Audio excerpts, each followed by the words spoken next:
Alors c'est parti pour cette nouvelle capsule sur la régulation de la fonction de reproduction chez la femme. On a vu précédemment chez l'homme que la fonction de reproduction permettait de produire une synthèse continue de spermatozoïdes ainsi qu'une sécrétion constante de testostérone, ce qui permettait de maintenir entre autres des caractères sexuels secondaires. Et bien chez la femme, on est un petit peu dans la même logique, c'est toujours pour favoriser la procréation et donc assurer la survie de l'espèce. Alors, qui dit reproduction chez la femme dit intervention des voies génitales. Et on va commencer par l'utérus.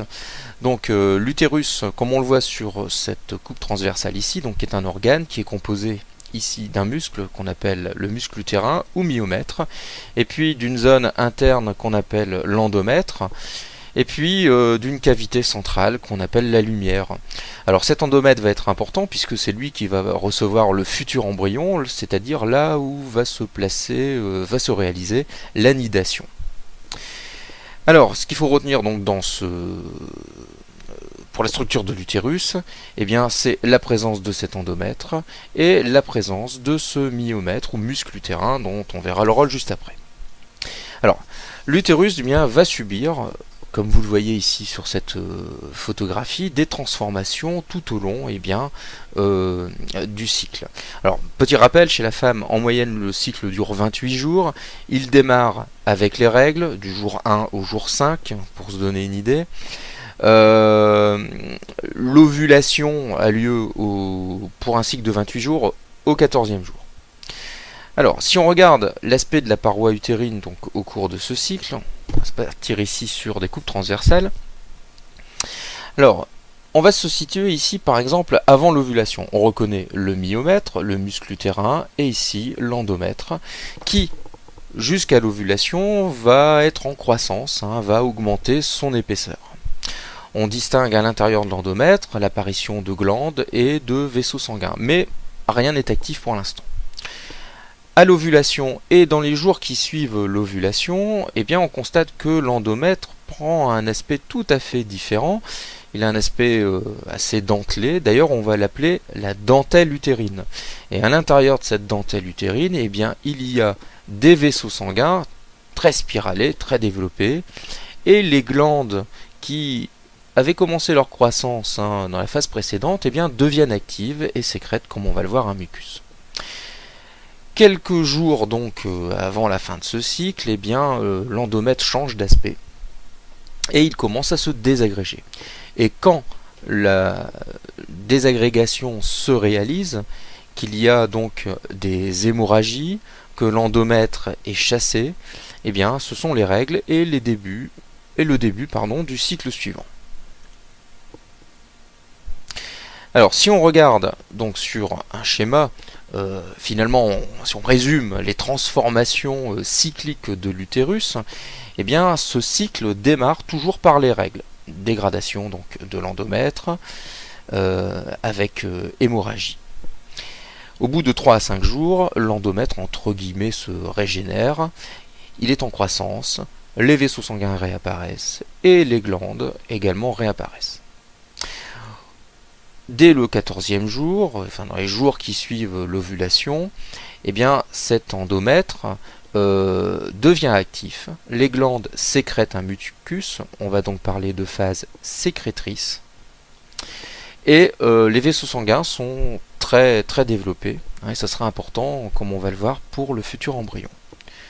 Donc le cycle utérin, les règles, une phase de prolifération jusqu'au jour 14, une phase sécrétrice jusqu'à la fin du cycle.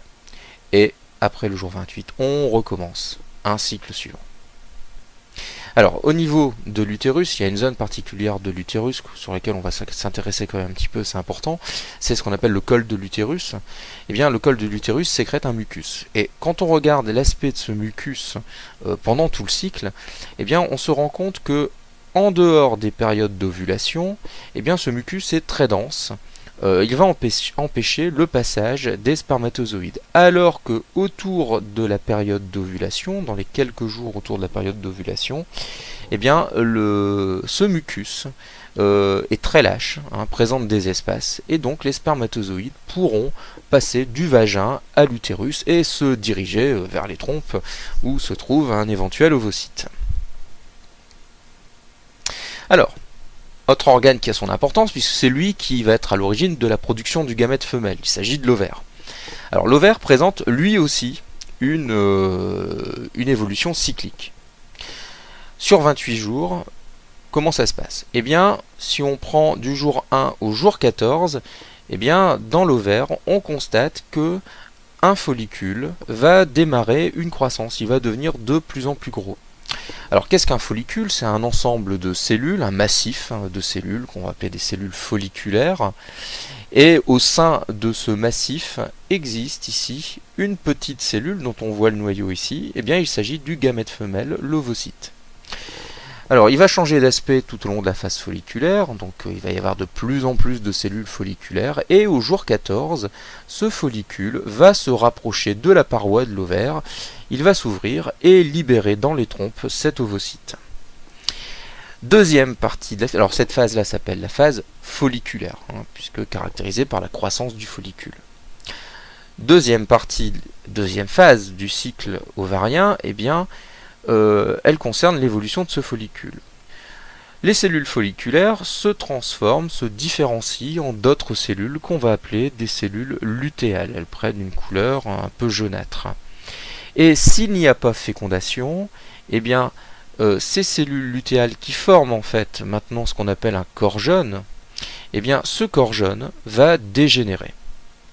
Et le cycle suivant va redémarrer avec la croissance d'un follicule, d'un autre follicule.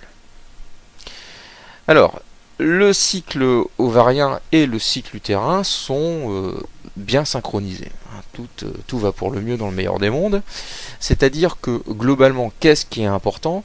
C'est qu'au moment de l'ovulation, eh bien, il y ait un utérus qui soit apte à recevoir le futur embryon. Et c'est le cas pendant toute la phase folliculaire.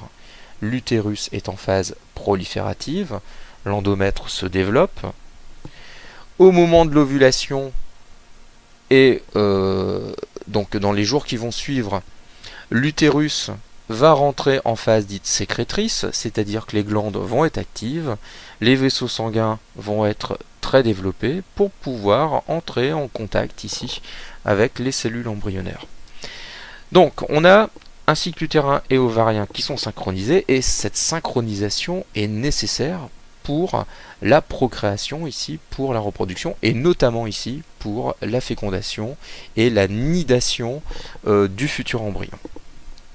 Alors voyons un petit peu comment se réalise cette synchronisation. Eh bien, elle est contrôlée par des hormones ovariennes.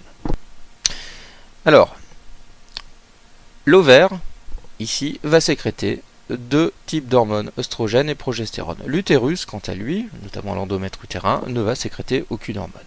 Alors comment les deux cycles vont-ils être synchronisés? Pendant toute la phase folliculaire au niveau du cycle ovarien, les taux d'œstrogène augmentent. Les taux d'œstrogène augmentent parce que il y a de plus en plus de cellules folliculaires, donc du coup, de plus en plus de cellules qui peuvent sécréter des œstrogènes. On arrive d'ailleurs à un pic d'œstrogène 24 ou 48 heures avant l'ovulation. Alors, quel effet a l'œstrogène? Eh bien, les œstrogènes ont pour effet de favoriser la croissance de l'endomètre et l'apparition des glandes et des vaisseaux sanguins. Donc, les œstrogènes sont responsables de la phase prolifératrice de l'endomètre. Au moment de l'ovulation,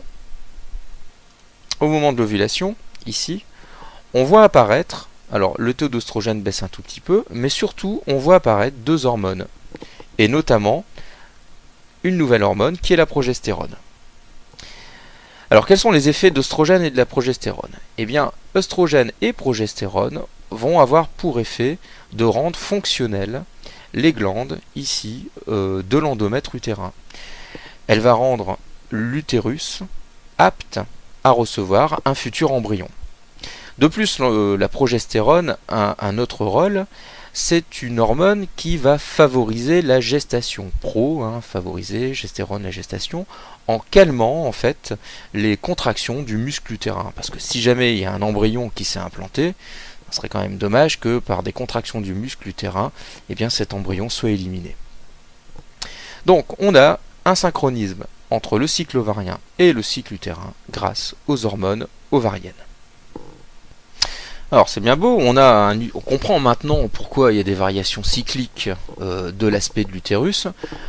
On comprend qu'elles sont contrôlées par justement une cyclicité de l'activité de l'ovaire, mais justement maintenant, comment est déterminée cette activité cyclique de l'ovaire? Eh bien, comme chez l'homme, eh bien, on a voilà, un complexe hypothalamo-hypophysaire qui va contrôler en fait l'activité des ovaires. Alors petit rappel, comme chez l'homme, dans le complexe hypothalamo-hypophysaire, donc qui est une partie nerveuse, en partie nerveuse, eh bien l'hypophyse va sécréter deux hormones que sont la LH et la FSH. Cette hypophyse va être sous le contrôle elle-même donc d'une partie nerveuse qu'on appelle l'hypothalamus, qui va sécréter une neurohormone qu'on appelle la GnRH. Alors pour simple rappel, quand les pulses de GnRH eh bien, sont peu importants et que la fréquence est également faible, eh bien finalement les taux de FSH et de LH eh bien, vont être également plutôt faibles.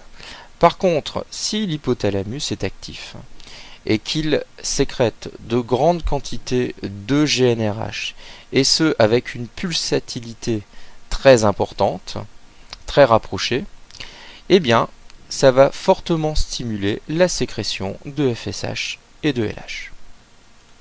Alors voyons maintenant comment la mise en place de rétrocontrôle, donc entre l'axe hypothalamo-hypophysaire et les ovaires, eh bien, va permettre de comprendre qu'il existe un cycle menstruel.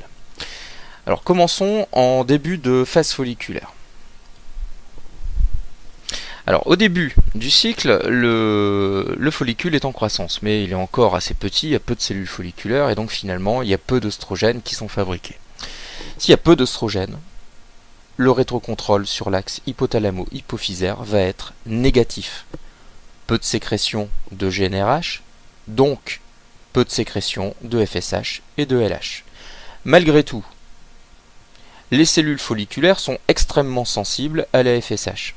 Et donc, malgré la faible concentration de FSH, ça va quand même stimuler la croissance du follicule. Approchons-nous maintenant de la période d'ovulation. Le follicule a grandi, il est proche de l'ovulation, il y a beaucoup de cellules folliculaires, et donc on sécrète beaucoup d'œstrogènes. Et cette fois-ci, l'œstrogène qui à faible concentration exerçait un rétrocontrôle négatif, eh bien à forte concentration, passé un certain seuil, va exercer un rétrocontrôle positif sur l'axe hypothalamo-hypophysaire. L'hypothalamus va sécréter une quantité importante et avec une grande pulsatilité de GnRH. La GnRH, en grande quantité, va stimuler la production de FSH et de LH, et quelques heures avant l'ovulation, on a un pic de sécrétion de FSH et de LH. Alors, je vais m'intéresser au pic de LH. Le pic de LH, eh bien, va être responsable de l'ovulation. Et un ovocyte va pouvoir être émis dans les trompes. La LH aussi va provoquer la différenciation des cellules folliculaires en cellules lutéales, c'est-à-dire les cellules constitutives du corps jaune. Donc voyons ce qui se passe dans cette dernière partie.